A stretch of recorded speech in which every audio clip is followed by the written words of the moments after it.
வணக்கம். முதல் பார்வை நிகழ்ச்சியில் மறுபடியும் உங்களை சந்திக்கிறதுல ரொம்ப மகிழ்ச்சி. இன்றைய நிகழ்ச்சியில் என்னோடு உரையாடுவதற்காக பத்திரிகையாளர் ராதாகிருஷ்ணன் அவர்களும் வெல்ஃபேர் பார்ட்டி ஆஃப் இந்தியாவின் எஸ்.என். சிக்கந்தர் அவர்களும் நம்ம அரங்கத்துக்கு வந்திருக்கிறாங்க. வணக்கம். நம்ம உரையாடலுக்கான தலைப்புகளுக்குள்ள போறதுக்கு முன்னால நாளிதழ்களில் இருக்கக்கூடிய சில முக்கியமான செய்திகள், முதல் பக்கத்தில் இருக்கக்கூடிய செய்திகளை பார்க்கலாம். ஏர்செல் மேக்சிஸ் வழக்குகளில் இருந்து கலாநிதி, தயாநிதி உட்பட அனைவரும் விடுவிப்பு, டெல்லி சிபிஐ நீதிமன்றம் முக்கியமான தீர்ப்பு அப்படின்னு ஒரு செய்தி இருக்குது. அவர்கள் மேல வழக்குகள் வரும்போது ஆர்வமாக பேசிய ஊடகங்கள் அவர்கள் விடுவிக்கப்பட்டார்கள்ங்கும் போது அந்த செய்தியை பற்றி பேசாம போயிடக்கூடாது அப்படிங்கிறதுனால அதை முதல்ல சொல்லிட்டேன். பஞ்சாப் கோவால நாளைக்கு ஒரே கட்டமாக வாக்குப்பதிவு அப்படிங்கிறது ஒண்ணு. இந்த கலாநிதி, தயாநிதி விடுவிப்பு தொடர்பாக ஒரு நாளிதழில் வாய்மையே வெல்லும்னு தயாநிதி மாறன் சொன்னதை போட்டிருக்காங்க. இன்னொரு நாளிதழில் தற்காலிக நிவாரணம் மட்டுமே மேல்முறையீடு செய்யறதுக்கு அமலாக்கத்துறை முடிவு அப்படின்ற செய்தியும் போட்டிருக்கிறாங்க. நீதிமன்றம் சொல்லியும் பட்டா வழங்குறதுக்கு தாமதமானதால ஆட்சியருக்கு 6 வார சிறை தண்டனை அப்படின்ற ஒரு செய்தி. நெடுஞ்சாலை டாஸ்மாக் கடைகளை மூட உத்தரவிட்டும் வருமானம் பாதிக்கும் என அதிகாரிகள் தயங்குகிறார்கள்னு ஒரு செய்தி ஒரு நாளிதழில். பண மதிப்பு நீக்கத்தை தொடர்ந்து டெபாசிட் செய்த 18 லட்சம் பேரிடம் விவரம் கேட்கிறது வருமான வரித்துறை அப்படின்னு ஒரு செய்தி. இது போன்ற செய்திகள் உள்ள இருக்கு. ஆனா நம்ம இப்போ உரையாடலுக்கு எடுத்துட்டு இருக்கிற முதன்மையான செய்தி இன்று அண்ணா நினைவு நாள். அது தொடர்பாக அவருடைய ஒரு ஸ்டேட்மெண்ட்டை, அவருடைய சொற்பொழிவுகளில் இருந்து இருக்கக்கூடிய ஒரு பகுதியை தமிழ் ஹிந்து நாளிதழ் இன்று வெளியிட்டிருக்குது. மாநிலங்கள் விரும்பி தருகின்ற அதிகாரங்களை மத்திய அரசு எடுத்துக்கொள்ளட்டும் அப்படின்னு. நான் திராவிட நாடு கோரிக்கையை விட்டுவிட்டேன். ஆனால் திராவிட நாடு கேட்பதற்கு என்னென்ன காரணங்கள் இருந்தனவோ அவற்றில் ஒன்றை கூட விட்டுவிடவில்லை. இதுல ஒளிவு மறைவு இல்லை, சொல்லிக்கிறதுக்கும் வெட்கப்படுவதற்கும் ஒன்றும் இல்லை அப்படின்னு பேசியிருக்கிறாரு. இன்றைய சூழல்ல அவருடைய அந்த பேச்சை எப்படி பார்க்குறீங்க ஆர்கே? இல்லை, அது ஒரு ப்ராக்டிக்கல் பாலிடிக்ஸ் தான். அதாவது என்ன கூறினால் மத்திய அரசினுடைய கவனம் ஈர்க்க முடியும் என்ற அந்த ஒரு நோக்கத்திலிருந்து தான் வர்றாரு. ஒரு தனித்தமிழ்நாடு என்ற கோரிக்கை தான் வைத்தாரே ஒழிய அதில் ஒரு ரொம்ப சீரியஸாக அண்ணா இருக்கவில்லை என்றதுதான் என்னுடைய கருத்து. அதே நிலைமை தான் இன்றைக்கும் தொடருது. அதாவது எப்படி ஜெயலலிதா முதல்வராக இருக்கும்போது என்னெல்லாம் சலுகைகள் தமிழ்நாடு கிடைத்ததோ அது கூட கிடைக்காம போய்விடுமோ என்ற ஒரு ஐயம் எனக்கு இருக்கிறது. இது விவசாயிகளுடைய பிரச்சனையானாலும் சரி, தமிழகத்தில் இந்த வரதா புயலினுடைய பிரச்சனையானாலும் சரி, இதற்கெல்லாம் எவ்வளவோ குறைவான ஒதுக்கீடுகள் தான் தமிழகத்துக்கு வந்துள்ளது. அது ஏன் என்று பார்த்தால் இன்றைக்கு ஓ பன்னீர்செல்வம் முதல்வராக இருக்கிறார். இதே ஒரு ஜெயலலிதா இருந்தால் இந்த அளவுக்கு கம்மியாக ஃபண்ட்ஸ் தமிழ்நாட்டுக்கு வந்திருக்குமா இந்த கேள்வி எழுகிறது. அப்போ நம்ம திரும்பி அண்ணா கிட்ட தான் போனோம். அதாவது அண்ணா எதற்காக அந்த ஒரு எக்ஸ்ட்ரீம் பொசிஷன் எடுத்தாருன்னா, நிச்சயமாக இதனால தான் மத்தியினுடைய பார்வை இங்கு ஈர்க்க முடியும் என்றால் நிச்சயமாக அது செய்துதான் ஆவோம் என்ற ஒரு நிலையிலிருந்து அவர் வருகிறார். அது உடனடியாக அந்த கோரிக்கையை விட்டு விடுகிறார், தேர்தல் அரசியலுக்கு வருகிறார்கள். ஸோ இந்த மாதிரியான அணுகுமுறை தான் இந்த மாதிரியான ஒரு மத்திய அரசிடம் வேணும் என்று தெரிவித்துள்ளார், ரிப்பீட்டட்லி தெரிவித்துள்ளார். ஆனால் அந்த அண்ணாவையே அதாவது தமிழகத்துக்கு எப்படியெல்லாம் ஒரு மத்தியினோடு இணக்கமாக இருக்க வேண்டும், எப்படியெல்லாம் அவர்களுடைய கவனத்தை ஈர்க்க வேண்டும் என்று கற்றுக் கொடுத்த அண்ணாவையே தோற்கடித்தோமே என்ற ஒரு பெரும் வருத்தம் எனக்கு இருக்கிறது. அது இன்றல்ல என்றும் நிலவும். இது தமிழகத்துக்கே ஒரு பெரிய அவலம் என்ற ஒரு நிலையிலிருந்து தான் நான் வருகிறேன். காமராஜரையும் தோற்கடிச்சிருக்கேன். நல்லது சொல்லி தந்தா நமக்கு யாருக்கும் பிடிக்காது. நீங்க எப்படி பார்க்குறீங்க? இல்லை, அறிஞர் அண்ணா அவருடைய அந்த மேற்கோள் ரொம்ப யதார்த்தமான ஒன்றாக பார்க்கிறேன். உண்மையிலேயே மத்திய அரசுன்னா என்ன, மாநில அரசுன்னா என்ன அப்படிங்கிறத ரொம்ப அழகாக டிஃபைன் பண்ணுறாரு. அதை பல பேர்கள் பிரச்சாரத்துக்காக தவறாக பயன்படுத்துகிறாங்களே தவிர, அவர் உள்ள சொல்லியிருக்கிற அந்த விவரங்களெல்லாம் நம்ம படித்து பார்க்கின்ற பொழுது இந்தியா பல்வேறு தேசிய இனங்களால் கட்டமைக்கப்பட்ட ஒரு ஃபெடரல் செட்டப் அப்படிங்கிற பின்னணியிலிருந்து தான் அறிஞர் அண்ணா அவர்கள் பேசுகிறார்கள். தனித்தமிழ்நாடு கேட்கின்ற அதே திராவிட நாடு கேட்கின்ற அதே நேரத்திலே மத்திய அரசை முற்றிலுமாக அவர்கள் நிராகரிக்கவில்லை. அது சேலம் இரும்பாலையை பற்றி எல்லாம் சொல்லுகிறார்கள். நாங்கள் தனி நாடு கேட்குறோம் அப்படின்னு சொன்னால் இரும்பாலை எங்களுக்கு வேண்டாம் நாங்கள் சொல்லலை, ஜம்ஷெட்பூரில் இருக்கக்கூடாதுன்னு சொல்லலை, சேலத்தில் இல்லாமல் வேறு இடத்துல கொண்டு போங்க நாங்கள் சொல்லலை என்றெல்லாம் அவர் விவரிக்கிறார். இப்போ நீங்கள் பார்க்கலாம், அதாவது ஜெயலலிதா அவர்கள் இருக்கின்ற பொழுது மத்திய அரசு கொண்டு வந்த திட்டங்களுக்கு தமிழகத்தில் ஏற்பட்ட கதி, அவர் ஆஸ்பத்திரியில் அட்மிட் ஆன உடனேயே என்ன வந்ததுன்னு நம்ம பார்க்குறோம். உதயமின் திட்டமாக இருக்கட்டும், கல்விக் கொள்கையாக இருக்கட்டும், ஜிஎஸ்டி பில்லாக இருக்கட்டும், பல்வேறு விஷயங்களுக்கு ஏன் எதற்கு என்று கேட்காமலே உடனடியாக அப்ரூவல் தரக்கூடிய நிலைமை இருப்பதை நாம் பார்க்கணும். ஆக ஒரு ஆரோக்கியமற்ற ஒரு சூழலில் இன்றைக்கு ஓபிஎஸ் தலைமையிலே அந்த ஆட்சி நடந்து கொண்டிருக்கின்ற ஒரு சூழலில் இன்னைக்கு அறிஞர் அண்ணாவுடைய நினைவு நாளில் இது போன்ற விஷயங்கள் பேசுவது மிகுந்த ஆரோக்கியமாக இருக்கும் என்று நான் கருதுகிறேன். சரி, அவர் சொல்றாரு மாநில சுயாட்சி வேணும்னு நம்ம கேட்கிற போது இப்படி பேசுவது மத்திய அரசை குலைப்பதாகும், நாட்டுக்கு பெருத்த ஆபத்து வரும்னு சொல்றாங்க அப்படின்னு சொல்றாரு. அந்த மாதிரி அதாவது மாநிலத்திற்கான அதிக அதிகாரங்கள்னு யார் எங்க கேட்டாலும் அவர்கள் வந்து தேசத்திற்கு விரோதமானவர்கள் அப்படிங்கிற குற்றச்சாட்டு முன்வைக்கிறாங்க அப்படிங்கிறத அவருடைய அந்த இதுல சொல்றாரு. இன்றைக்கு அதே மாதிரி சொல்லக்கூடியவர்கள் வேற, ஆனா அன்றைக்கு சொல்லியிருந்தவர்கள் வேற. கட்சி ரீதியாக பார்க்கும்போது இரண்டும் வேறு வேறு கட்சி. ஆனா இன்றைக்கு என்ன நடக்குதோ அதை வந்து அன்றைய அண்ணா சொன்னார் அப்படிங்கிற மாதிரி தான் அதை பார்க்கும்போது தோணுது. ஆமாம், நிச்சயமாக. அதாவது தேச துரோகிகள் யார் என்று அடையாளம் காண்பதற்காக ஒரு வரைகோல் இருந்தது, 50களில் ஒரு வரைகோல் இருந்தது. இந்திரா அம்மையாரனுடைய அந்த அவசர காலத்தில் ஒரு வரைகோல் இருந்தது.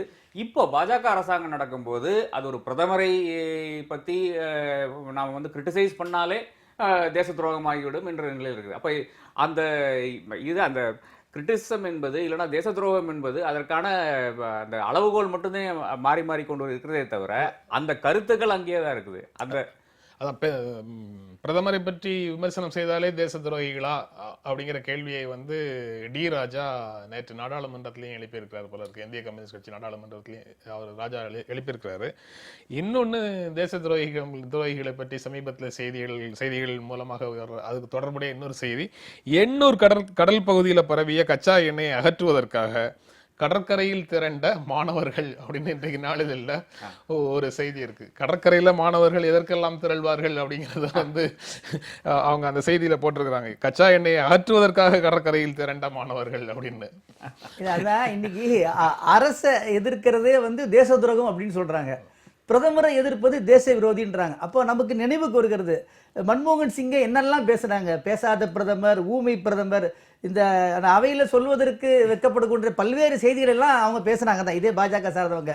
அப்போ இவங்களாம் தேச துரோகியா அப்படின்னு நம்ம வந்து சேர்த்து என்ன செய்ய வேண்டியிருக்கு, பார்க்க வேண்டியிருக்கு. இப்போ அறிஞருடைய அந்த அண்ணாவுடைய கூற்றில் வந்து என்னன்னா, ஒரு நாட்டுக்காக தான் வாழக்கூடிய மாநிலத்துக்காக உரிமை கேட்பதே தேச விரோதம் அப்படின்னு நம்ம எடுத்துக்கூடாது. இது அதாவது இந்த காட்சிகள் மாறலாமே தவிர அந்த ஆட்கள் வந்து அதே மாதிரி டோன்ல தான் என்ன செய்யறாங்க, அவங்க பேசிக்கிட்டு இருக்கிறாங்க. அப்ப அரசை விமர்சிக்கவே கூடாதா? ஒரு மத்திய அரசிடமிருந்து பெற வேண்டிய அடிப்படையான செய்திகளை கூட பேசுவது அல்லது மத்திய அரசு மாநிலத்துக்கு பாதகமாக இருப்பதை பற்றி விமர்சிப்பது எப்படி தேச துரோக குற்றமாகும்? இப்போ உதாரணத்துக்கு இந்த கடல்ல எண்ணெய் இது பண்ணது சொன்னீங்க பாருங்க, நம்ம வந்து ஒரு ஃபெடரல் செட்டப் நம்ம சொல்லிட்டு இருக்கோமா இல்லைங்களா? இது வரைக்கும் உண்மை செய்தியை நமக்கு ஏதாவது சொல்லியிருக்கிறாங்களா? முதல்ல லேசான கசிவு அப்படின்னாங்க, அதுக்கப்புறம் இப்போ டன்னா போய் நேற்று ஜெயக்குமார் அவர்கள் பேசுகின்ற பொழுது 80 டன் கடலில் கடந்து விட்டது, 20 டன் எண்ணெயை நாங்கள் அகற்றி விட்டோம், 60 டன் எண்ணெய் பாக்கி இருக்கிறது. இது இவ்வளவுதானா அப்படிங்க நமக்கு தெரியாது இது வரைக்கும்.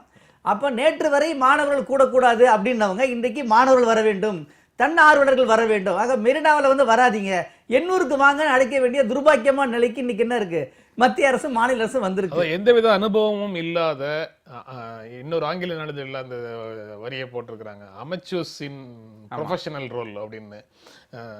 அனுபவம் இல்லாத நபர்கள் ப்ரொஃபஷனலா அந்த வேலையை செய்து முடித்தார்கள், செய்து கொண்டிருக்கிறார்கள் அந்த செய்தி சொல்லுது.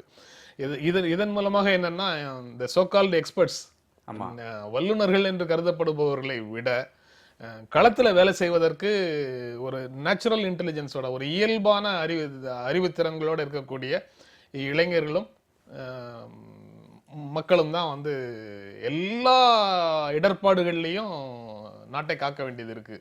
நிச்சயமாக. அதாவது அந்த 23ஆம் தேதி நடந்த அவலத்தை, அதாவது இளைஞர்களையும் மாணவர்களையும் எப்படி வழி நடத்தணும் என்று அண்ணா வந்து படிச்சு சொல்லியிருக்கிறாரு, எவ்வளவோ எழுதியிருக்கிறாரு.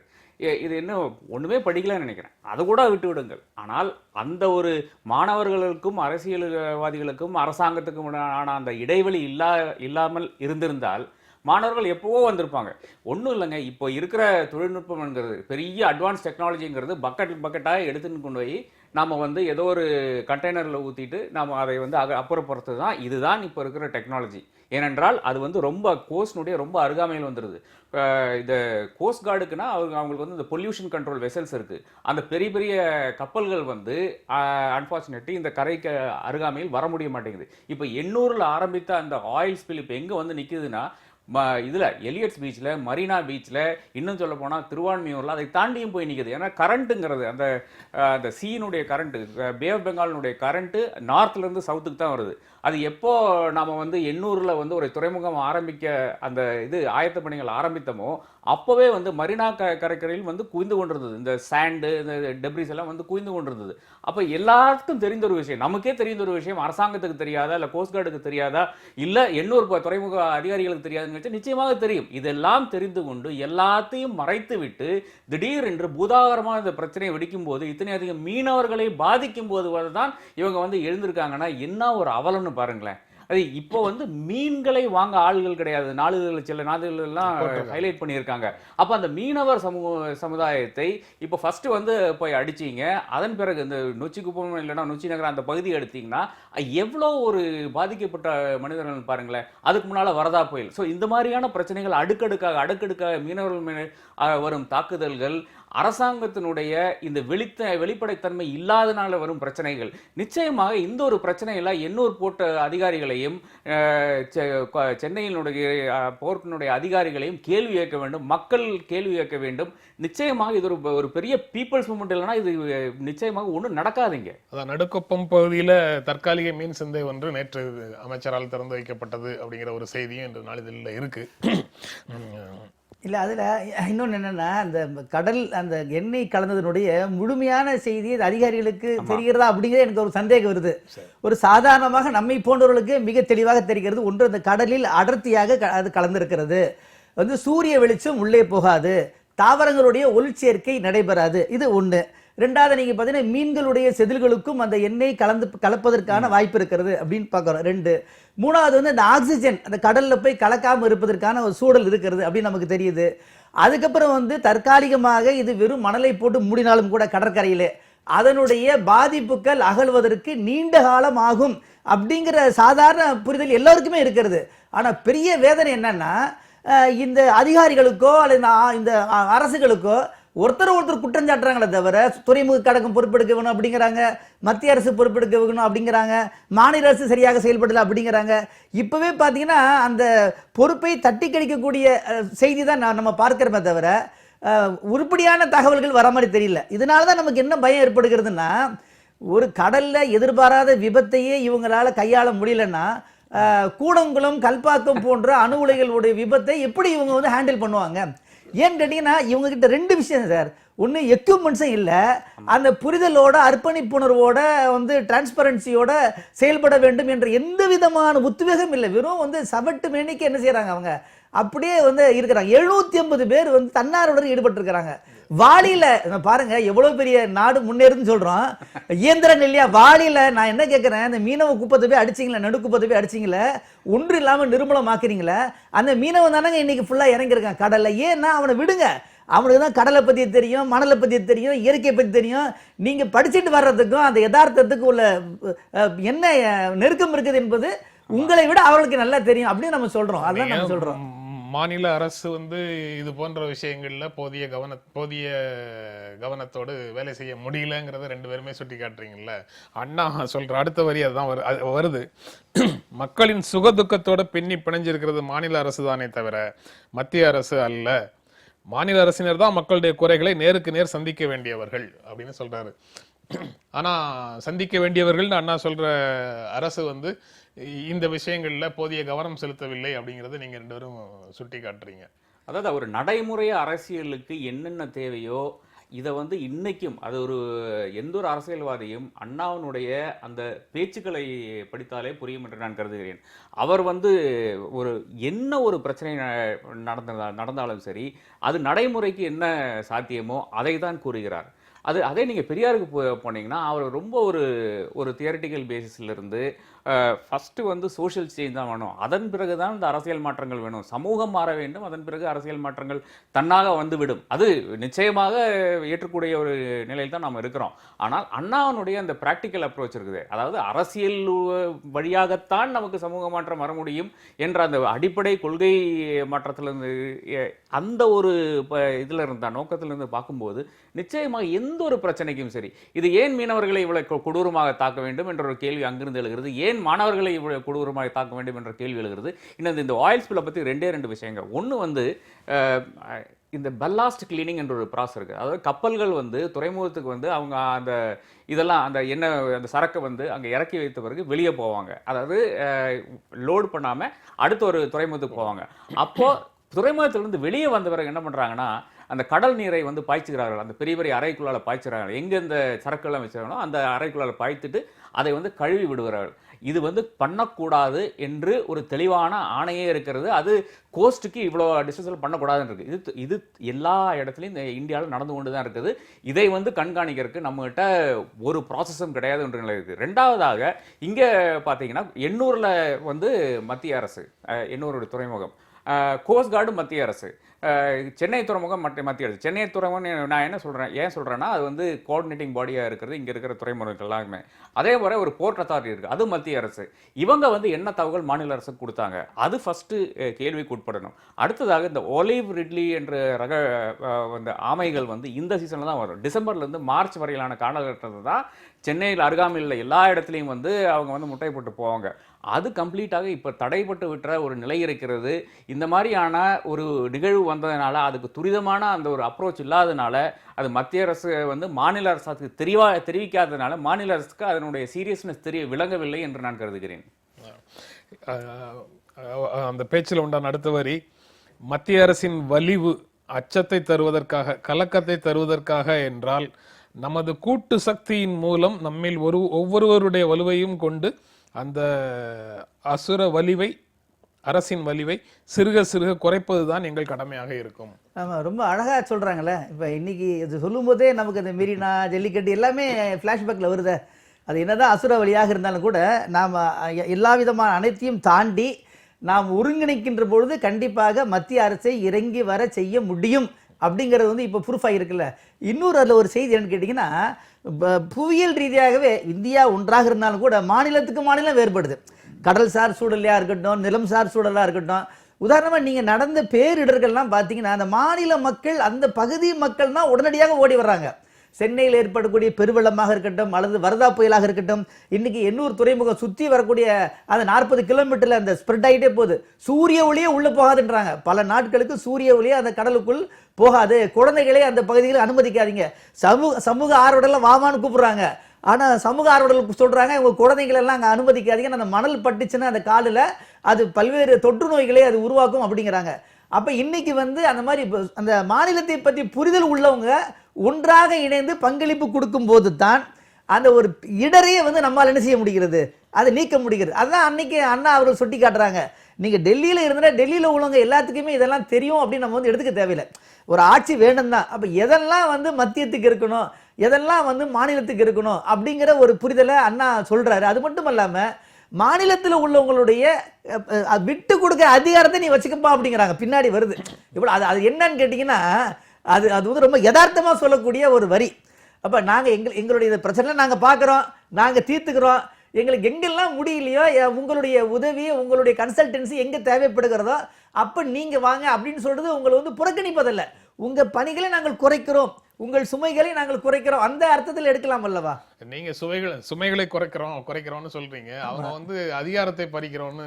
அதுதான் அந்த புரிதலுக்குள்ளான வேறுபாடு. என்ன சொல்ல பயன்படுத்தி பேசுறோங்கிறது தானே இருக்கு. அன்னையிலேருந்து இதான் சிக்கல். அன்னையிலேருந்து ஒரு அரசை நம்ம விமர்சிக்கிறோம் அப்படின்னா விமர்சிக்கிறதுக்கான உரிமை இல்லையா?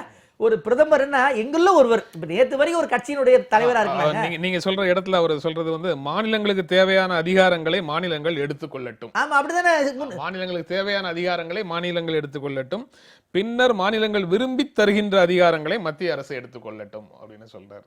இல்ல அதுல ஒரே ஒரு முரண்பாடு தான் இருக்கு. அதாவது அண்ணா என்ன நினைத்து சொன்னார் என்றால், அதை நிச்சயமாக இந்த வெளியுறவுத்துறை ஸ்டேட் லிஸ்ட் யூனியன் லிஸ்டுக்கான இஷ்யூ வந்து இதுல ஹைலைட் ஆயிடுது.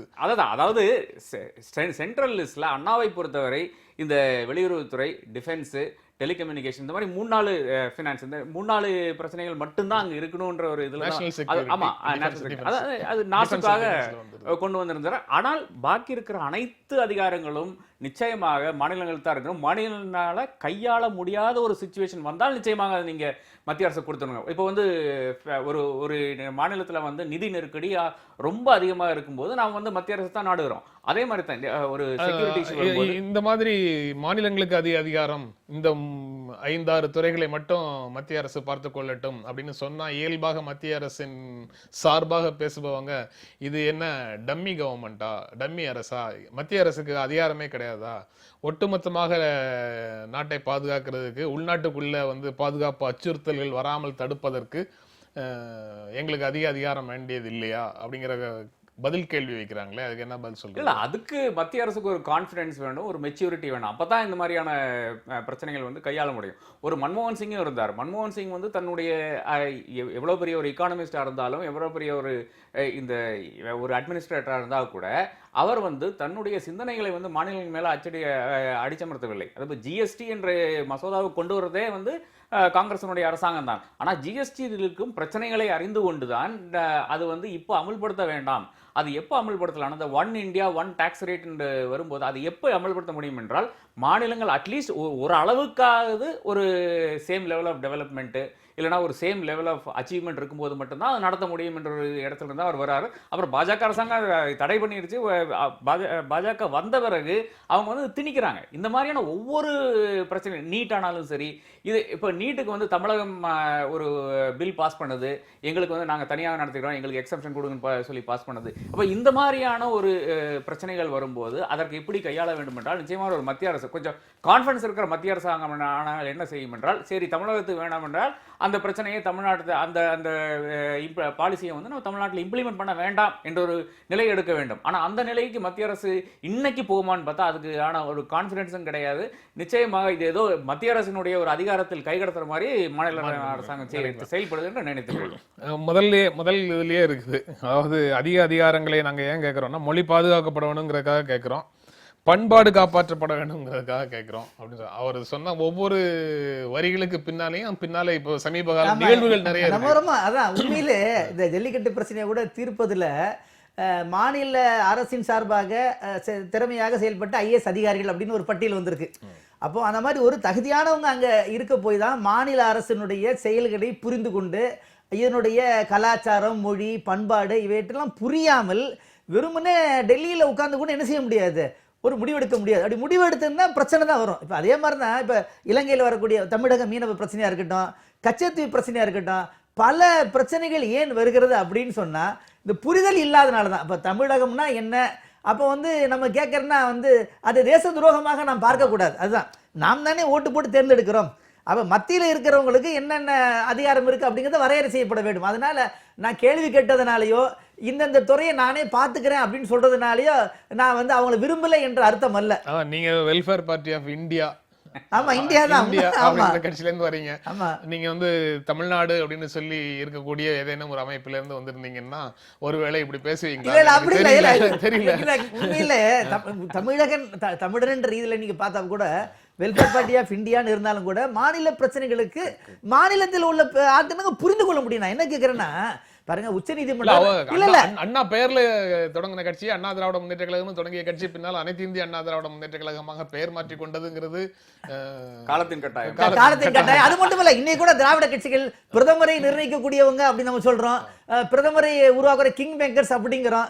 தமிழகத்துல மாநில கட்சிகளாக இருந்தாலும் கூட மத்தியத்துல வந்து அதாவது அதிகாரம் செலுத்தக்கூடிய இன்ஃப்ளூயன்ஸ் பண்ணக்கூடியவங்க இருக்கிறாங்க. தமிழக பிரிவினையை கைவிட்டோங்கிறத மீண்டும் வலியுறுத்தி எங்க சொல்றாரு, ஒவ்வொன்றையும் இந்த கோரிக்கைகள் ஒவ்வொன்றையும் இந்த பிரச்சனைகள் ஒவ்வொன்றையும் இந்திய யூனியனின் உள்ளே இருந்து பெறலாம், பெற வேண்டும், பெற முடியும் என்ற நம்பிக்கையிலே தான் இருக்கிறோமே தவிர திராவிட நாட்டுக்கான காரணங்களை நாங்க விட்டுவிடவில்லை. காரணங்கள் எல்லாத்தையும் இந்திய யூனியனுக்குள்ளே இருந்து அச்சீவ் பண்ண முடியுங்கிற நம்பிக்கையில தான் வந்திருக்கிறோம் அப்படின்னு சொல்றாரு. இந்த ஸ்டேட்மெண்ட்டை வந்து நீங்க பிரிவினைக்கான ஸ்டேட்மெண்ட்டாக சொல்லவே முடியாது. அவர் வந்து ரொம்ப தெளிவாக பிரிவினை கோரிக்கையை கைவிட்டு உள்ளே இருந்து போராடி பெற முடியும் அப்படிங்கிற நம்பிக்கையோட வந்திருக்கிறோம் அப்படின்னு சொல்றாரு. இல்ல அதான் அண்ணாவனுடைய அந்த நடைமுறை அரசியல்ல வருகின்ற ஒவ்வொரு அம்சமும் பாத்தீங்கன்னா அது அந்த காலகட்டத்துக்கு நிச்சயமாக பொருத்தமாக இருந்தது. ஆனால் அவரை தொடர்ந்து வந்தவங்க இருக்காங்களே, அதை வந்து டைல்யூட் பண்ணி இப்போ அனைத்து இந்திய அண்ணா திராவிட முன்னேற்றக் கழகம் என்று அந்த பேர் வச்சது, அதுவும் ஒரு நடைமுறைக்கான அரசியலுக்காக தேர்தல் ஆணையத்தினுடைய ஒரு விதிமுறையை பின்பற்றி வைத்த ஒரு அது நிச்சயமாக ஒரு அண்ணா வழியில் வந்த ஒரு மாற்றம் என்று எடுத்துக்கொள்ளலாம். ஆனால் இன்றைக்கு வந்து அண்ணாவை பற்றியோ இல்லை பெரியாரை பற்றியோ இல்லை திராவிட கொள்கையை பற்றி, திராவிட கொள்கையினால என்னங்கிற கேட்க வேண்டிய ஒரு நிலைமையில் ஆயிடுச்சு இல்லையா? அதுக்கு காரணம் முழுக்க முழுக்க திமுகவும் அண்ணா திமுகவும் தான். இப்போ வந்து கடவுள் மறுப்பானாலும் சரி, அது இப்போ அதிமுகவில் பார்த்தீங்கன்னா எல்லாருமே, இப்போ நேற்று கூட ஒரு முதலமைச்சர் வந்து தன்னுடைய தொகுதியில் இருக்கிற ஒரு கோயிலில் போய் ஏதோ விழா திறந்து வச்சுக்கிறாரு. இப்போ அந்த ஒரு நிலையில் இருக்கும்போது நீங்கள் அந்த கடவுள் மறுப்பு வேணுமா வேண்டாமா என்ற ஒரு டிஸ்கஷன் கூட இல்லாமல் வந்து நீங்கள் இப்படியான அந்த நடைமுறைகளில் இப்படியெல்லாம் செய்யும்போது அது நிச்சயமாக ஒரு ஐடியாலஜிக்கல் ஃப்ரேம் ஒர்க் இல்லாத செய்யும்போது அது ஏதோ வந்து உங்கள் அரசியல் லாபத்துக்காக செய்கிறதாக மாறிவிடும். அண்ணாக்கும் இவங்களுக்கும் இருக்கிற வித்தியாசம் உள்ளதான். தனி தமிழ்நாட்டிலிருந்து அவர்கள் ஏன் வேறுபடுகிறார் என்றால் அதற்கு ஒரு பேசிஸ் கொடுக்கிறார், அதுக்கு ஒரு விளக்கம் கொடுத்தவர்கள் தான் மாறுகிறார். அதான் மத்திய அரசு பலமாக இருந்தது குப்த சாம்ராஜ்யத்துல, மத்திய அரசு பலமாக இருந்தது முகலாய சாம்ராஜ்யத்துல, பிரிட்டிஷ் சாம்ராஜ்யத்துல, இதுல எல்லாம் தான் மத்திய அரசு பலமாக இருந்தது. ஆனா இன்று அந்த சாம்ராஜ்யங்கள் எங்கே? நம்ம ரொம்ப அற்புதமான கேள்வி இல்லையா? இன்னைக்கு வந்து 31% மக்களுடைய வாக்குகளை வாங்கி நாங்கள் தான் எல்லாம் அப்படின்னு சொல்றதே ஒரு பொருளற்ற ஒன்று தானே. அப்போ அது வந்து ரொம்ப அன்னைக்கு மட்டும் இல்லை, இன்னைக்கும் அதுதான் பொருந்தி வரும். ஆக மாநிலத்தில் சுயாட்சி, மத்தியில் கூட்டாட்சி எனக்கூடிய அண்ணா அன்னைக்கு சொன்னது தான் இன்னைக்கு மீண்டும் அது தேவைப்படுகிறது. அப்படி சொல்லுவதனால நம்ம வந்து தேச விரோதியோ அல்லது தேசத்தை மறுப்பொருளோ என்று தவறாக பொருள் கொள்ளப்படுகிறது. ஆனால் உண்மையிலே நீங்க பார்த்தீங்கன்னா இவ்வளவு பெரிய இந்தியா கட்டுக்கோப்பாக ஆளப்பட வேண்டும் என்றால் மாநிலங்களுக்கு சுய அதிகாரம் கொடுக்கப்பட வேண்டும். அந்த மாநில உணர்வுகளை உள்வாங்கிக் கொள்ள வேண்டும். மாநிலத்தினுடைய பிரச்சனைகளை வெறும் போட்டி மனப்பான்மை இல்லாமல் கரிசனையோடு பார்க்க வேண்டும். அப்படிலாம் பார்த்தாங்கன்னா உண்மையிலே இந்தியா கட்டுக்கோப்பாக இருக்கும். அப்படிங்கிறது தான் இன்னைக்கு உள்ள நிலைமைகள் நமக்கு தொடர்ந்து அறிவுறுத்தி கொண்டே வருகிறது. அண்ணா நினைவு நாளுக்கு அரசியல் கட்சிகள், அண்ணா ஆர்வலர்கள் எல்லாரும் வந்து அவருடைய சமாதிக்கு சென்று அஞ்சலி செலுத்துவதற்கு எந்த விதமான தடையும் இல்லை. அந்த பகுதியில் போடப்பட்டிருந்த 144 தடை உத்தரவு இது போன்ற அமைதியான அஞ்சலிகளுக்கும் ஊர்வலங்களுக்கும் தளர்த்தப்படுகிறது அப்படின்னு செய்தி வருது. Police relent to allow parties to march towards Anna memorial, move to enable parties to observe the death anniversary of the leader அப்படின்னு ஹிந்துல தான் தலைப்பு செய்திகள் போட்டிருக்கிறாங்க. விலக்களிக்கிறோம் 144 அப்படின்னு சொல்றாங்க. 144 தடை சட்டத்தில் the provisions of section 144 of criminal procedure code provide for exemptions for the conduct of annual events such as peaceful processions, மலர் வளையம் வைக்கிறது, அஞ்சலி செலுத்துறது, அமைதியான ஊர்வலம் போன்றவற்றிற்கு 144 தடை உத்தரவுக்கான சட்டப்பிரிவுக்குள்ள விலக்குகள் இருக்கு அப்படின்னு ஒரு அதிகாரி சொன்னார்னு போட்டு சீனியர் போலீஸ் ஆஃபீஷியல் கிளாரிஃபைட்னு போட்டிருக்காங்க. எந்த அதிகாரின்னு பேர் போடல. செக்ஷன் 144க்குள்ள இது போன்ற விஷயங்களுக்கான விலக்குகள் இருக்கா?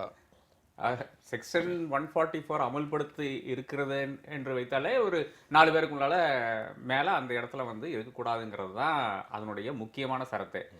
அதற்கு விதிவிலக்குன்னு வச்சால் நீங்கள் 144 ரிமூவ் பண்ணி விட்டுடலாமே.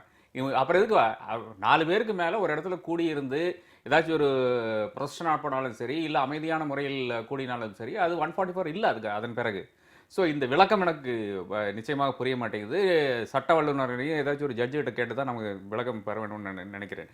அடுத்ததாக யாருடைய நினைவு நாள்னு பார்த்தீங்கன்னா அண்ணாவுடைய நினைவு நாள். இவ்வளோ நேரம் நம்ம அண்ணாவை பற்றி தான் பேசிகிட்டு இருக்கோம். என்ன மாதிரியான அணுகுமுறை எடுக்க வேண்டும், ஒவ்வொரு அது இளைஞர்களாலும் சரி, அது மத்திய மாநில அரசாங்கம் சரி, இந்த மாதிரி ஒரு சூழ்நிலையில் வந்து ஒரு 144 தடை உத்தரவு இருக்கிறது மரிநாளைன்னு வரும்போது அது ஏன் வந்தது என்ற கேள்வி நிச்சயமாக எழுகிறது. அதை தாண்டி இது இன்னமும் தேவையா என்ற கேள்வியும் எழுகிறது.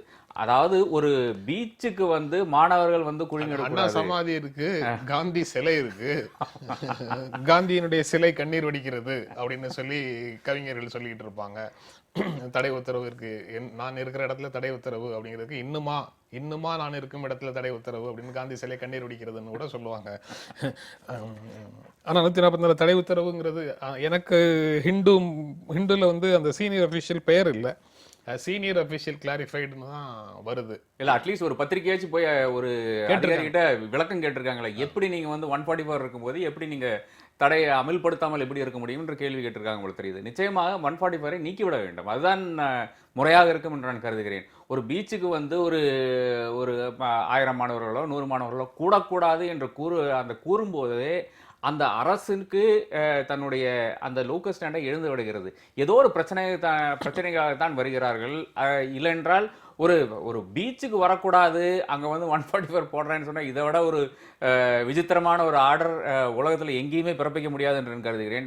வேணுமென்றால் சர்வாதிகாரிகள் இருக்கும் இடத்துல வேணால் அந்த அந்த கிங் அங்கே வராரு, ராஜா அங்கே வராரு, அதனால வந்து வேற யாரும் அங்கே இருக்கக்கூடாது, இந்த மாதிரியான உத்தரவுகள் வேணால் வரலாம். ஆனால் காத்தால நடைபயிற்சிக்கு யார் வேணால் வந்து போகலாம், ஆனால் அதன் பிறகு யாரும் இருக்கக்கூடாது. இந்த மாதிரியான முன்னுக்கு பின் முரணான இந்த உத்தரவுகள், அந்த உத்தரவுகளை அரசாங்கங்கள் வந்து அதை ஜஸ்டிஃபை பண்ணுறது, நியாயீகரிக்கப்படுறதெல்லாம் நிச்சயமாக இது ஒரு ஒரு ஹெல்த்தியான அரசியலுக்கு ஒரு முன்னுதாரணமாக இருக்க முடியாது என்று நான் கருதுகிறேன்.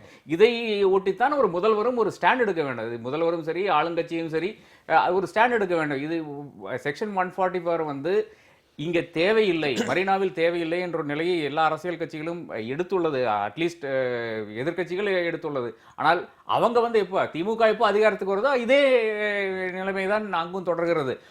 போலீஸுகிட்ட ஒரு பெர்மிஷன் வாங்காம நீங்க சென்னையில ஒரு ப்ரொட்டஸ்டே நடத்த முடியாது.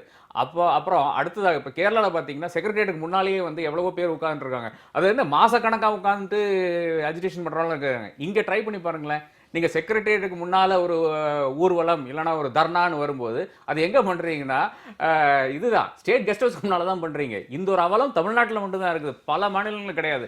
பார்லிமெண்ட்டுக்கு முன்னாடி ப்ரொடெஸ்ட் இருந்தது. இப்போ வந்து செக்யூரிட்டி ரீசன்ஸுக்காக அங்க பண்ண முடியாத ஒரு நிலைமை இருக்கிறது. நீங்க எப்படி பாக்குறீங்க அந்த அண்ணாவின் நினைவு ஊர்வலத்தை நம்ம வந்து ஆதரிக்கிறோம், அதல்ல இப்ப பிரச்சனை. ஆனா 144 விதி நாங்க நம்ம இப்ப பேசுறதும் வந்து பிறப்பித்த 144 உத்தரவுக்கு விலக்களிக்க கூடாதுங்கிற துணியில அந்த பொருள்ல இல்ல. அந்த பொருள்ல வர்றேன். இங்க யார் வர்றாங்க அப்படின்னா ஒரு பெயர் சொல்லப்படாத ஒரு போலீஸ் அதிகாரி. அப்ப அதுல உள்ள அப்படி இருக்குன்னாங்க. ஆனா உண்மையிலே யாராவது ஒரு வழக்கு தொடுத்தாங்கன்னா கண்டிப்பா நிக்காது என்பதான் என்னுடைய பொதுவான புரிதல். 4 பேரை கூட முடியாது அப்படிங்கும் போது காவல்துறையே வந்து சீனியர் போலீஸ் ஆபீசர் செட்னு கீழே கடைசியாக முடிக்கிறது பிப்ரவரி 12ஆம் தேதி. இது தொடர்பாக ஒரு முடிவெடுப்போம், தடை விலக்கிக் கொள்ளும் முடிவாகவோ அல்லது தடை நீடிக்கிற முடிவோ பிப்ரவரி 12ஆம் தேதி எடுப்போங்கிற கருத்தையும் அதேயா இல்ல இன்னொரு சீனியர் போலீஸ் ஆபீசர் இப்ப இதே சீனியர் போலீஸ் ஆபீசர் பேர்ல தான் பல செய்திகள் வருகிறது. இதே அண்ணாவின் தம்பிகள் வந்து கடமை கண்ணியம் கட்டுப்பாட்டோடு எப்படி இருந்தாங்க, 7 நாட்களாக இருந்தார்கள் அப்படிங்கறது இந்த மண்ணும் பார்த்துச்சு, அந்த விண்ணும் பார்த்தது. ஆனா அதே போலீஸ் அதிகாரி என்ன சொன்னாங்க, ஒரு சீனியர் போலீஸ் அதிகாரி தான் சொல்லியிருக்கிறாரு, ஒசாமா பின் லேடன் படம் போட்ட தீவிரவாதிகள் ஊடுருவல். அப்ப என்றைக்கோ நடந்த ஒன்றை ஒரு போலீஸ் சீனியர் அதிகாரி தான் சொல்றாரு. அதை வந்து முதல்வர் பன்னீர்செல்வம் வந்து சட்டமன்றத்தில் குறிப்பிடுகின்றாரு. அதை வந்து ஆளுங்கட்சியினுடைய ஆதரவு பெற்ற எம்எல்ஏ தமீம் அன்சார் எதிர்த்து பேசுகின்ற பொழுது நான் நாளை அது விவரம் தருகிறேன் அப்படின்னு ஓபிஎஸ் சொல்றாரு. நம்ம பார்த்தோம். அப்ப எந்த போலீஸ் அதிகாரியினுடைய பேச்சை நாம் எடுத்துக்கொள்வது, அதான் இங்க நமக்குள்ள ஒரு சிக்கலே என்னன்னு கேட்டீங்கன்னா, அப்போ 6 நாட்களாக 7 நாட்களாக அமைதியாக இருக்கிறது இல்லையா. அப்ப எல்லாருமே பார்த்தோம், அவங்களே வந்து குப்பையை அள்ளிட்டாங்க, அவங்களே வந்து போக்குவரத்தை ஒழுங்குபடுத்தினாங்க, அவங்களே தங்களுக்கு வரக்கூடிய உணவுகளை வந்து பகிர்ந்து உண்டாங்க. அப்ப அண்ணா சொன்ன கடமை கண்ணியம் கட்டுப்பாட்டோடு இருந்த அந்த தம்பிமார்களோடு இந்த அரசு எவ்வளவு கொடூரமாக நடந்தது. அவர்களுக்கு தண்ணீர் கொடுத்தார்கள், உணவு கொடுத்தார்கள் என்பதற்காக அந்த நடுக்குப்பம் அந்த சுற்றி உள்ள மீனவர்களை இந்த அரசு எப்படி கொடூரமான முறையிலே பழி வாங்கியது என்பதை பார்த்தார். 2வது, இவங்களுக்கு வந்து அந்த தம்பிகளை அகற்ற வேண்டும் என்ற நோக்கம் அல்ல. அகற்ற வேண்டும் என்றால் ஒரு தம்பியை சுத்தி 15 போலீஸ்காரங்க ஏன் அடிக்கிறாங்க, தம்பிமார்கள் சிதறி ஓடுகின்ற பொழுது ஏன் ஓடி ஓடி விரட்டினார்கள் என்பதெல்லாம் நம்ம கேள்வி வருதா இல்லைங்களா. விதிக்கப்பட்ட தடையை தளர்த்துவதற்கு அண்ணா பயன்பட்டிருக்கிறார்.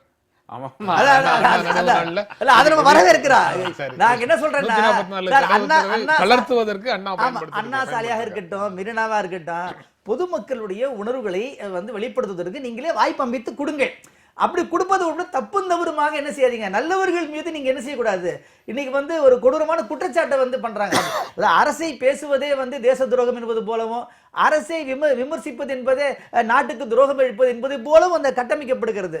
அந்த இது கூட குறிப்பாக அந்த அண்ணா நினைவு நாளாவது தமிழக அரசு அப்படி ஒரு முடிவெடுத்து, எப்பா மெரினா அண்ணா சாலை எல்லாம் பொதுவான ஒன்று, ஆக அதுக்கு கட்டுப்பாடோடு நடத்துவதற்கு நாங்க அனுமதி தரோம் அப்படின்னு அவங்க வந்துட்டாங்கன்னா எந்த பிரச்சனையும் வராது. 12ஆம் தேதிக்கு அப்புறம் இன்னொரு 15 நாளைக்கு எக்ஸ்டெண்ட் பண்ண முடியுமா தெரியல. பிப்ரவரி 24ஆம் தேதி ஜெயலலிதா பிறந்த நாளைக்கு அவங்களுடைய சமாதிக்கு வந்து அஞ்சலி செலுத்துவதற்கு கட்சிக்காரங்க வரணும். அதனால இது எவ்வளவு நாள் நீடிக்கும் அப்படிங்கிறது தெரியல தான். முதலமைச்சராக நீடிப்பதற்கு பன்னீர்செல்வத்துக்கு நெருக்கடி வந்தால் உதவுவது குறித்து திமுக முடிவெடுக்கும் அப்படின்னு துரைமுருகன் தகவல் அப்படின்னு சொல்லி ஒரு செய்தி தமிழ் ஹிந்துல வந்திருக்குது. அதை சட்டமன்றத்தில் பேசியதை ஒட்டி இந்த கேள்விகளை பத்திரிகையாளர் எழுப்புறாரு அவர்கிட்ட. அவர் கடைசியாக சொன்னதாக வந்திருக்கிறது, நெருக்கடி வந்தால் ஓபிஎஸ்க்கு திமுக உதவி செய்யுமான்னு கேட்டீங்க.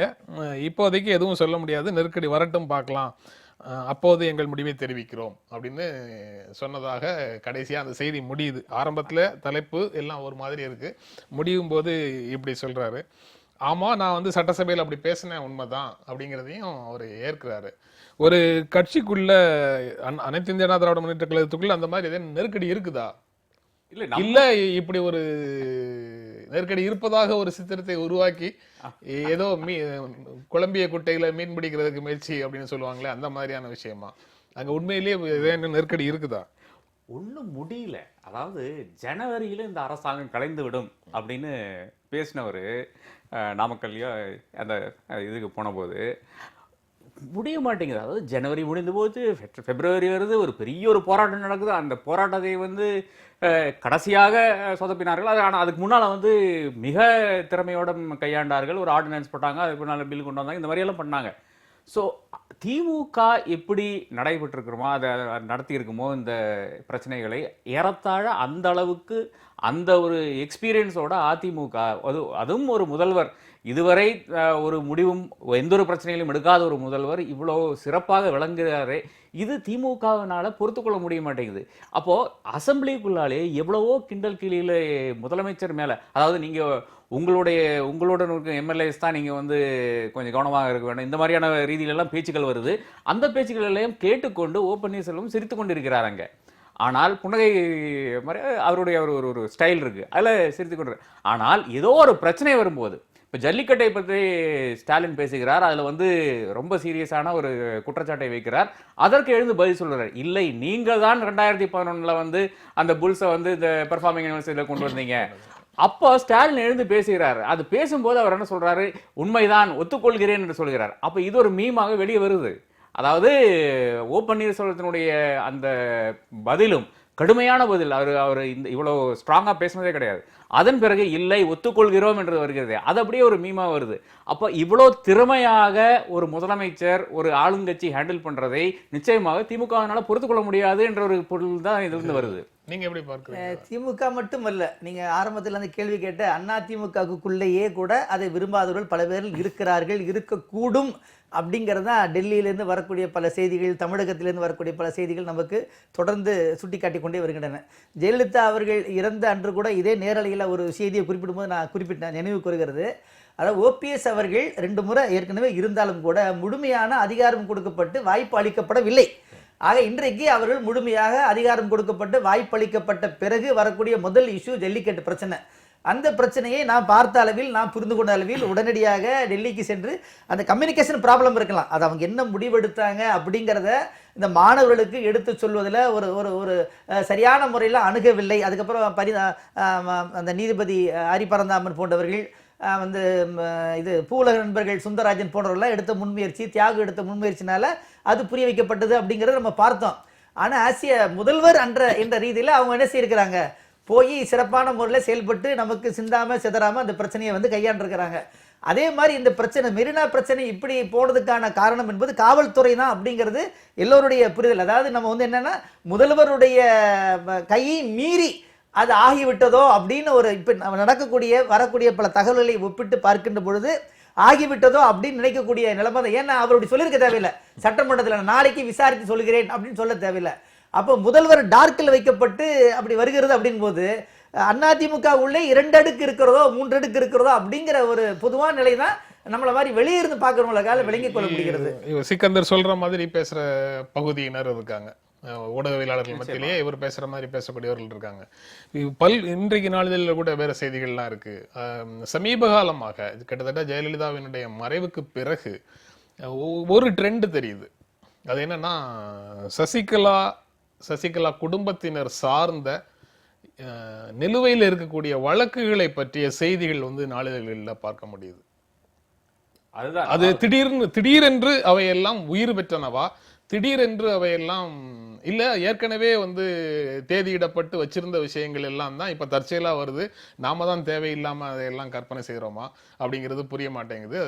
திடீரென்று அந்த கார் வழக்கு நடராஜன் மேல இருக்கக்கூடிய கார் ஆமா. வழக்காக இருந்தாலும் சரி, டிடிவி தினகரன் மேல இருக்கக்கூடிய அமலாக்க பிரிவு வழக்காக இருந்தாலும் சரி, மற்ற சசிகலா தொடர்பாக இருக்கக்கூடிய வழக்குகளாக இருந்தாலும் சரி, எல்லாமே தொடர்ந்து நாளிதழ்களில் வருவது தற்செயலானதா அப்படிங்கிற கேள்வி வந்து வருது. இல்ல அது கோர்ட்டுக்கு ஏன் வருதுன்ற கேள்விதான் நான் எழுப்ப விரும்புகிறேன். அதாவது ஒரு கேஸ் பாத்தீங்கன்னா தினகரன் மேல இருக்கிற கேஸ் பாத்தீங்கன்னா கோர்ட் வந்து திடீர்னு போன டிசம்பர்ல போடப்பட்டு இன்னைக்கு வர்ற கேஸ் இல்ல. 96ல இருக்கிற எப்பவோ இருக்கிற கேஸ். ஆமா.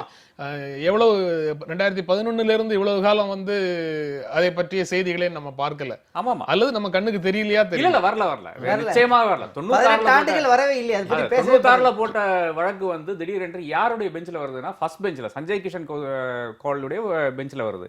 அங்கதான் எனக்கு சின்ன ஒரு பிரச்சனை வருது. அதாவது இந்த ஒரு சீஃப் ஜஸ்டிஸ் தமிழகத்தில் வந்தவர்களே மிக சிறப்பாக பணியாற்றின இத்தனை காலம் பணியாற்றின ஒரு சீஃப் ஜஸ்டிஸ் இருந்தாலும் கேட்டால் நிச்சயமாக தமிழ்நாட்டினுடைய வரலாற்றிலே இருந்ததில்லை. அந்த மாதிரி ஒரு சீஃப் ஜஸ்டிஸினுடைய பெஞ்சில் வரும்போது தான் அந்த டவுட்டுகள் நமக்கு வராமல் இருக்கிறது. இந்த ஒரு கேஸில் மட்டும். ஆனால் பாக்கி இருக்கிற கேஸ் பாருங்களேன். இந்த சசிகலா மீதான அந்த இடி வழக்குகளை வந்து குவாஷ் பண்றாரு ஒரு லோவர் கோர்ட் ஜட்ஜ். ஆனால் அது ஹைகோர்ட்டுக்கு வரும்போது இப்பதான் போன வாரம் தான் அந்த கேஸ் வந்தது. அந்த கேஸ்ல என்ன சொல்றாங்கன்னா இல்ல சார்ஜஸ் ஃப்ரேம் பண்ணலான்னு வருது. அதே மாதிரி தொடர்ந்து எப்போதெல்லாம் ஒரு சிறிய ஒரு சலசலப்பு வருதோ, அதாவது சசிகலா போய் ஆளுநரை சந்திக்க போறார் என்ற ரூமர்ஸ் வருதோ, அந்த வதந்திகள் வருதோ, இல்லை ஓ பன்னீர்செல்வம் விலக போறார் என்ற வதந்திகள் வருதோ, அப்போதெல்லாம் இந்த மாதிரியான ஏதோ ஒரு நியூஸ் மேல வந்துட்டே இருக்குது. இது நம்மளுடைய கற்பனையா என்று எனக்கும் தெரியவில்லை. ஆனால் நிச்சயமாக இதுக்கு ஒரு பின்னணி இல்லாமல் இப்படி இது ஒரு டைம்லியாக ஒரு 2 வாரத்துக்கு ஒரு வாட்டி ஒரு இடி கேஸ் இல்லைன்னா சுப்ரீம் கோர்ட்ல வரப்போகுது தீர்ப்பு வரப்போகுது என்ற அந்த விளக்கங்கள் நான் வந்து லைட்டர் வெயின்ல தான் கேட்கிறேன். துரைமுருகன் கோவப்படக்கூடாது. நெருக்கடி வந்தால் உதவுவது குறித்து திமுக முடிவெடுக்கும்னு அவர் பேசினார்ல.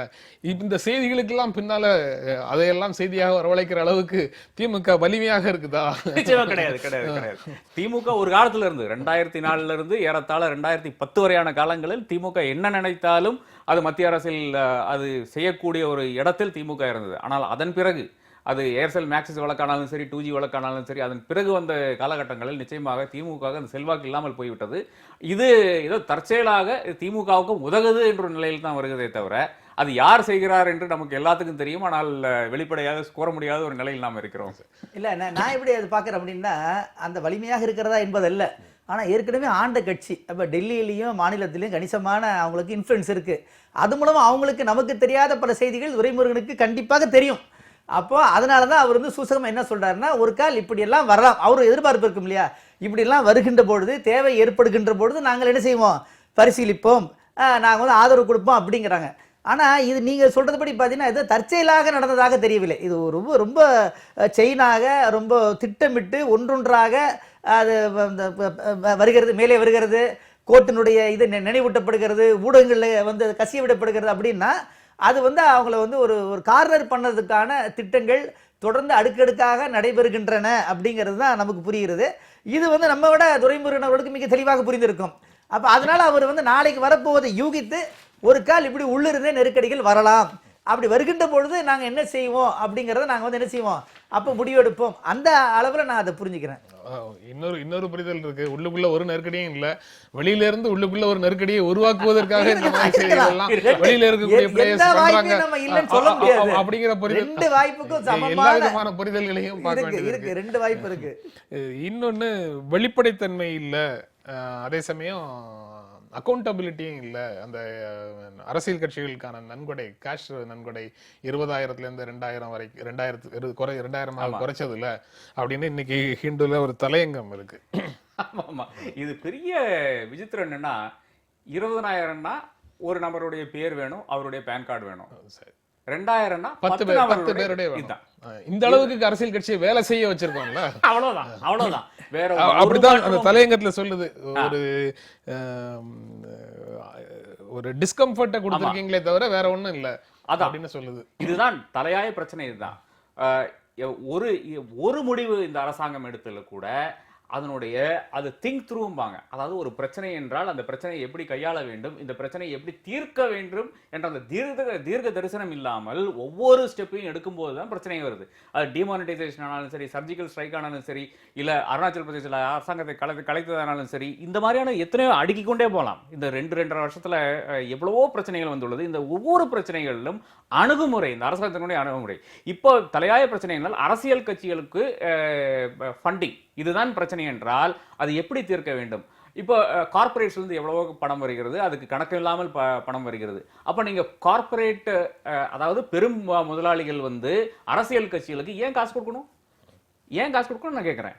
அவங்களுக்கு வந்து ஏதோ இன்ஃப்ளூயன்ஸ் இதுக்கு முடிஞ்ச அப்புறம் வரும். அதாவது இவங்க அரசாங்கத்துக்கு வந்த பிறகு இவங்களுக்கு சாதகமான எவ்வளவோ ஸ்கீம்ஸ் கொண்டு வராங்க, அதுக்கு தானே காசு கொடுக்குறாங்க. கட்சி வந்து தங்களுடைய செயல்பாடுகளுக்கு மக்களிடத்துல இருந்து நன்கொடை வசூலிக்க தானே செய்வாங்க. அதான் சொல்றேன், மக்கள்ங்கிற பகுதியில கார்பரேட்ஸும் ஒரு தனி என்டிட்டி, தனி பர்சனா தானே. இல்ல, அதுலதான் பிரச்சனை வருது. அதாவது ஒரு இண்டிவிஜுவலா நீங்க அங்கிருந்து வாங்க, கார்பரேட்டா வாங்காதீங்க. ஒரு சிஎம்டி கிட்ட இருந்தோ, இல்ல ஒரு எக்ஸிகியூட்டிவ் டைரக்டர் கிட்ட இருந்தோ, இல்லைன்னா ஒரு கடை கீழே இருக்கிற ஊழியன் கிட்ட இருந்தோ பர்சனல் டொனேஷனா வாங்குங்க. அதை அவர் வந்து பர்சனல் இதுல காமிச்சிட்டு அவர் எக்ஸம்ஷன் வாங்கிட்டு போயிட்டோம். ஐடில எக்ஸம்ஷன் இருக்கு. அதுக்கு கார்பரேட் கிட்ட இருந்து வாங்காதீங்கிற ஒரு என்டிட்டியாக ஒரு பெரும் நிறுவனத்திலிருந்து நீங்கள் பணம் வாங்கிறது என்றால் அந்த நிறுவனத்துக்கு சாதகமாக தானே நீங்க வேலை செய்ய வேணும். அப்ப அந்த மாதிரியான கார்பரேட் இது ஃபண்டிங்கை வந்து நீங்க தடை செய்திருக்கலாம்னு பார்த்தா கிடையாது. அதற்கு ஏதாச்சும் வழிமுறை இருக்கான்னு பார்த்தா கிடையாது. இது மாதிரியான தலையாய எவ்வளவோ பிரச்சனைகள், சிறு சிறு பிரச்சனைகள். அப்புறம் ஒரு தலையாய வேண்டது உங்களுக்கு வந்து கேப் ஆன் கேஷ் டொனேஷன்ஸ், அது நீங்க பண்ணியிருக்கீங்களா? கிடையாது. நீங்க ரெசீட் போட்டு கொடுத்துருங்கன்னு தான் சொல்லியிருக்கீங்க. அப்ப ஏதோ ஒரு நபருடைய ஒரு பேன் கார்டு வாங்கி போட்டிங்கன்னா மேட்டர் முடிஞ்சு போச்சு. இதுதான் தலையாய ஒவ்வொரு பிரச்சனைகளும். அப்புறம் எப்படி அரசியல் கட்சிகளுக்கு ஸ்பெண்டிங்ல லிமிட் கிடையாது. ஒரு எந்த தேர்தலுக்கும் எவ்வளவு வேணாலும் செலவு பண்ணலாம். அப்ப சாரை போன்ற ஒரு கட்சி பார்த்தீங்கன்னா அவர்களுக்கான சக்தி இவ்வளவுதான் என்ற ஒரு நிலைமை இருக்கும்போது ஒரு பெரிய ஒரு அரசியல் கட்சி, ஒரு தேசிய கட்சி வந்து அதே தொகுதியில் நிற்குதுன்னா அவங்க எவ்வளவு ஸ்பெண்ட் பண்ணுவாங்க? அதற்கு ஒரு கணக்கே கிடையாதா, ஒரு வரைமுறையே கிடையாதா? இந்த மாதிரியான பிரச்சனைகள் ஒண்ணுமே வந்து சால்வ் பண்ணாம இவங்க என்ன பண்ணிருக்காங்கன்னா, 20,000 வேண்டாப்பா 2,000 வச்சுக்கலான்ட்டு. இதுதான் பிரச்சனை. அதாவது ரொம்ப யோசிக்காமல் ஒரு நடவடிக்கை எடுக்கும்போது அடுத்ததாக அந்த நடவடிக்கையை ஜஸ்டிஃபை பண்றதுக்கு இவங்க பாஜகவினர் தள்ளப்படுகிறார்கள். அவங்களும் ஜஸ்டிஃபை பண்ணி தான் ஆகணும். அவங்க ஜஸ்டிஃபை பண்றதுக்கு தள்ளப்படுகிறார்கள் சொல்றாரு. நீங்க எப்படி பார்க்கறீங்க? 20,000லேருந்து 2,000னா அந்த ஃப்ளோ வந்து குறைஞ்சு போகும். இந்த மோடி அரசாங்கம் தொடர்ந்து எடுத்து வரக்கூடிய நடவடிக்கைகள் நீங்க பாத்தீங்கன்னா, அது டிமானிட்டைசேஷன் அது இதுவா இருக்கட்டும், அல்லது இன்னைக்கு உள்ளதா இருக்கட்டும், பட்ஜெட்டா இருக்கட்டும், கல்விக் கொள்கையா இருக்கட்டும், ஒரு சாராருக்கு எந்த விதமான பாதிப்பும் வராது. வளர்ந்த கட்சிகளுக்கு எந்த பாதிப்பும் வராது. சார் சொன்ன மாதிரி எத்தனை பேன் கார்டு வேணும்? ஏன்னா 500 ரூபாய் நோட்டு 1000 ரூபா நோட்டை ஒரே இரவில் மாற்றக்கூடியவங்க, வங்கி மேனேஜர்களே கொண்டு வந்து வீட்டில் கொண்டு போய் டெலிவரி கொடுக்கக்கூடியவங்க வந்துச்சு செய்தி. அப்புறம் அச்சகத்திலேருந்து நேரடியாக பார்ட்டி ஆஃபீஸுக்கு போச்சு, தனிநபருக்கு போச்சு அப்படின்லாம் வருது. அவங்கள இது எதுவுமே பாதிக்கப்படாது. ஆனால் வளர்ந்து வரக்கூடிய எங்களை போன்ற கட்சிகள் வந்து என்ன செய்யலாம்? அதனால வந்து பாதிப்பு வரும். ஆக இவங்க வந்து புரிஞ்சு தான் என்ன செய்யறாங்க, இவங்க வந்து செய்யறாங்க. அப்ப தெரியாது என்பது அல்ல. ஆக உண்மையிலேயே நான் கேட்கிறேன், இந்த அரசியல் கட்சிகளுக்கு, இந்த கார்பரேட்டுகளுக்கு எங்கிருந்து பணம் வருகிறது அப்படின்னு தெரியாதா? அவங்க செலவு பண்ணக்கூடிய அந்த விதங்களை பார்த்தாலே கண்டுபிடிக்கலாம் அல்லவா? சிறிய கட்சிகள் அல்லது வளரும் கட்சிகளுக்கு இது பெரிய தடையாக இருக்கும் அப்படின்னு சொன்னா, சிறிய கட்சிகள் அல்லது வளரும் கட்சிகளும் அந்த பேட்டர்ன்ல இருந்து வெளியில வர விரும்பவில்லை. அப்படி இல்ல அதே கார்பரேட் ஃபண்டிங்காக காத்திருக்குது. இன்றைக்கு அதிகாரம் அவங்களுக்கு இருக்கு, அவங்களுக்கு கிடைக்குது. நாளைக்கு அதிகாரம் எங்களுக்கு வேணும், வரும்ங்கிற நம்பிக்கை வரும்போது எங்களுக்கும் கிடைக்கட்டும். இப்படி சொல்றேன். இப்ப சாதாரணமாக சிறு குறு வியாபாரிகள் அந்த பண மதிப்பிழக்க பிரச்சனைனால எவ்வளவு இது கஷ்டப்பட்டாங்க. அதாவது நாள்தோறும் அங்க போய் நின்றாங்க. ஒரு நாள் வந்து ஊதி இழப்பு, அப்ப அங்க போனாலும் வங்கி மேனேஜரோட தகராறு. அப்ப அவங்க ஒரு சிஸ்டம் ஒண்ணு தானங்க. இப்ப எங்க இருந்தாலும் பணம் கொடுக்கணும் அப்படிங்கும் போது அவங்களே என்ன சொல்லுவாங்க, அங்க கொடுப்பது அவங்களுக்கு ஈஸி. புரியுதுங்களா? சாதாரண மக்களுக்கு போறதுதான் ஒண்ணு புரியறது, கன்வின்ஸ் பண்றது, அப்புறம் அவங்க கொடுக்கறது. அப்புறம் அப்ப அவங்க என்ன பண்ணா மொத்தமா வாங்கிட்டு எப்படி போனா போட்டுக்குவாங்க. ஆனா நம்மள மாதிரி நாட்கள் என்ன செய்ய முடியாது. அதுதான் சிக்கல். இப்போ நான் இப்படி சொல்றேன்னு, அந்த பண மதிப்பிழக்க அந்த பிரச்சனை வரும்போது சாதாரண மக்கள் 2,000 ரூபாய்க்கு போய் அல்லால கல்லோலப்பட்டாங்க. அந்த 2,000 நோட்டை வாங்கிட்டு மாற்றுவதற்கு சிரமப்பட்டாங்க. நான் கேட்கிறேன், எந்த கார்பரேட் நிறுவனமாவது, எந்த ஒரு பெரியவர்களாவது அதனால பாதிப்புக்கு உள்ளாகி இருக்காங்களா? யாருமே கிடையாது. அது மாதிரி நீங்க போனீங்கன்னா, ஐயா அவங்க சொன்ன மாதிரி இப்ப வளர்ந்த கட்சிகளுக்கு எந்த பிரச்சனையும் கிடையாது. அப்ப இவங்க உண்மையிலே இவங்க வந்து இதய சுத்தியோடு செயல்படுறதாக இருந்தா அரசுக்கு தெரியாதா எங்கிருந்து பணம் போகுதுன்னு? ஒரு கூட்டத்தை பார்த்தே நம்ம இப்ப நம்மள மாதிரி நாட்களே சொல்ல முடியுமாங்க? இவ்வளவு செலவாது, கட் அவுட்டுக்கு, பேனருக்கு, இந்த மேடைக்கு, இதெல்லாம் வந்து கணக்கு கேட்டு தான் சொல்லணுமா? இப்ப எல்லா தேர்தல் கமிஷன் அதிகாரிகள் என்ன சொல்றாங்க? ஒவ்வொரு மாநிலத்தில் நடக்கும்போது மத்திய அரசுக்கு மிக நன்றாக தெரியும்.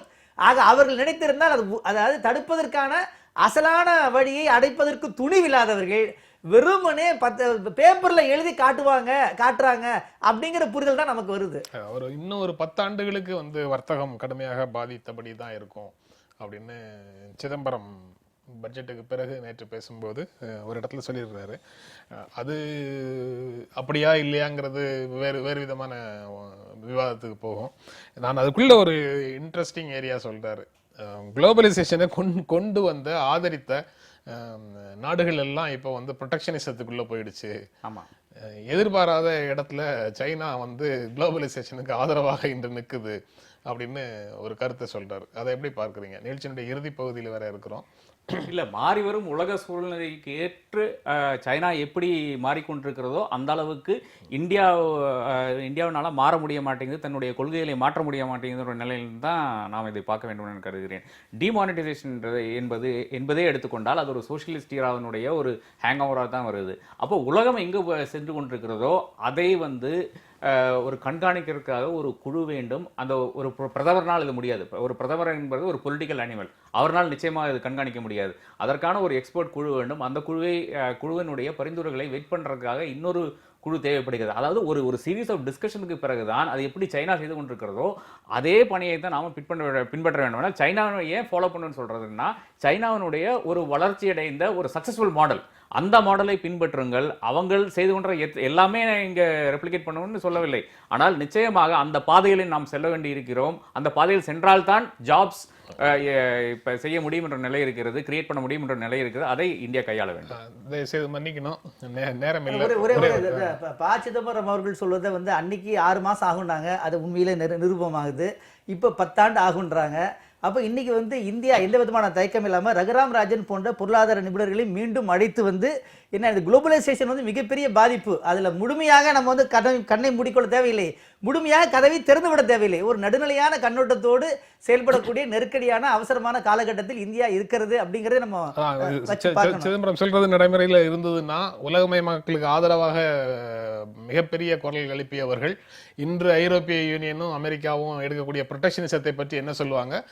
சைனாவுக்கு எதிராக பேசியவர்கள் சைனாவினுடைய குளோபலைசேஷன் நிலையை எடுத்து என்ன பேசுவாங்கிறத இனி வரும் காலங்களில் பல இடங்களில் பார்க்க முடியும். இந்த நிகழ்ச்சியில் பங்கேற்று உங்களுடைய கருத்துக்களை பகிர்ந்து கொண்டிருக்க எங்கள் நெஞ்சார்ந்த நன்றி.